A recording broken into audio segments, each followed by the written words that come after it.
is a health. The Babylon is a Babylon is a building is. என்னடாச்சு? பைத்தியம் முடிச்ச மாதிரி எனக்கு. Hey, I've seen this one. This is a class.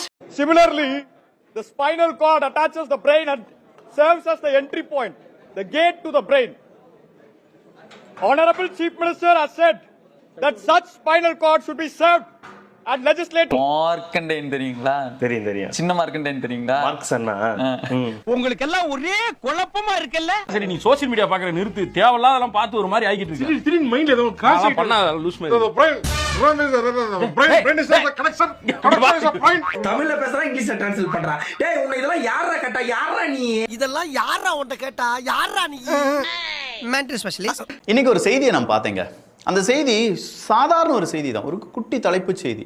Metro ட்ரெயினில் முதல்வர் விஜய் அவர்கள் பயணத்தை மேற்கொண்டார். அதெல்லாம் நடக்குமா நினைச்சனே, நடந்துருச்சு.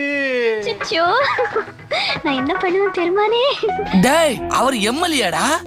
அதுக்கு முன்னாடி டிக்கெட் எடுத்து விட்டு மெட்ரோ ட்ரெயினில் விஜய் அவர்கள் பயணம் செய்தார் அப்படின்னு சொல்லி போட்டிருந்தாங்க.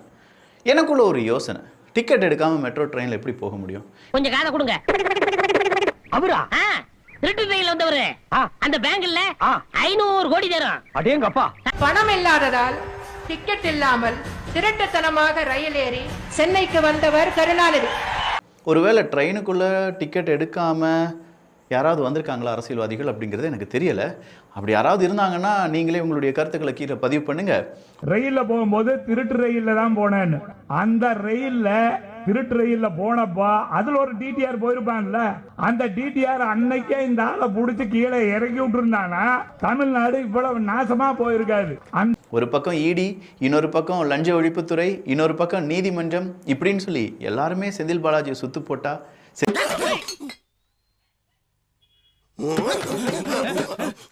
எல்லா பக்கமும் அணை கட்டுறாங்களே.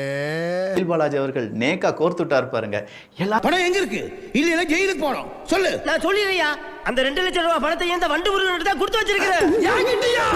டாஸ்மாக் முறைகேடு வழக்கில் முன்னாள் அமைச்சர் செந்தில் பாலாஜி தாக்கல் செய்திருந்த முன்ஜாமீன் மனுவை சென்னை உயர்நீதிமன்றம் தள்ளுபடி செய்து உத்தரவிட்டுள்ளது. மீன் இருக்கின்றான், கெளுத்தி மீன் இருக்கின்றான், இவ்வளவு ஏன் சொரா மீன் முதற்கொண்டு இருக்குங்கிறான். ஆனா நீங்க கேட்ட ஜாமீன் மட்டும் இல்லைன்ட்டாங்கண்ணே. கடல்லே இல்லையா? செந்தில் பாலாஜி அவர்கள் போன வழக்குல போய் கையெழுத்து போடணுமே காலையிலையும் மாலையிலையும். அப்ப கையெழுத்து போட வந்தாரா? ஜாமீன் மறுக்கப்பட்டு விட்டதே அப்படின்னு கேட்டா வரலையாம். சார் எங்க அப்படின்னு கேட்டா மறுபடியும் தலைமறைவுன்னு சொல்றாங்க. ஏதோ ஒரு தம்பி நீங்க என்ன பண்ணுங்க, பின்வாசல் வழியா எஸ்கேப் ஆயிடுங்க. போன் ஆன் பண்ணாதீங்க. ஆன் பண்ணா ஜிபிஆர்எஸ் ட்ரேஸ் பண்ணுவாங்க. வீடு போவாதீங்க, வாரண்ட் வந்து பிடிச்சிருவாங்க. கடந்த ஆட்சியில பாட்டிலுக்கு 10 ரூபாய் வாங்கினாங்களா? நேரடியா பதில் வேணும், இல்ல நம்ம அந்த மலுப்புற வேலை இருக்க கூடாது. கடந்த திமுக ஆட்சியில் டாஸ்மாக் கடைகளில் 10 ரூபாய் பாட்டிலுக்கு வாங்கினாங்களா வாங்கலையா? அது மட்டும் சொல்லுங்க. இங்க பார்த்துட்டு அப்படியே நம்மளை பாக்குறாங்களே. கிரியாளா உடம்ப இரும்பாக்கிக்கடா, அடமலா ஆரம்பிச்சு வெளுத்து வாங்க போகுது. கடந்த திமுக ஆட்சியில டாஸ்மாக் கடைகள்ல 10 ரூபாய் வாங்கினாங்களாங்கிறது எனக்கு தெரியல. ஏன்னா நான் அந்த பாட்டில் ரைட் ஓகே. இதுல தெரிஞ்ச ஆட்சியில வாங்குறாங்க. 200 ரூபாய் ஊப்பிமாங்க. பரவாயில்லையா? என்ன சங்கியா இருந்துகிட்டு பேசுறாங்க பேச்சு. இது என்னடா கொடுமையா இருக்கு? கேள்வி கேட்கறவங்க சங்கியா? தமிழ்நாட்டில் இருக்கிற அத்தனை குடிமக்களுக்கும் தெரியும், ஒவ்வொரு டாஸ்மாக் கடைகளும் 10 ரூபாய் வாங்கப்பட்டது. கடந்த அதிமுக ஆட்சியில 5 ரூபாய் வாங்கப்பட்டது. இவர் அப்பட்டமா பொய் சொல்றாரு. டாஸ்மாக் கடையில கடந்த திமுக ஆட்சியில பாட்டிலுக்கு மேல 10 ரூபாய் வாங்கலன்னு சொல்றாரு. இப்படி பொய் சொல்லக்கூடிய நபரும் நாம் என்ன உண்மையை எதிர்பார்க்க முடியும்?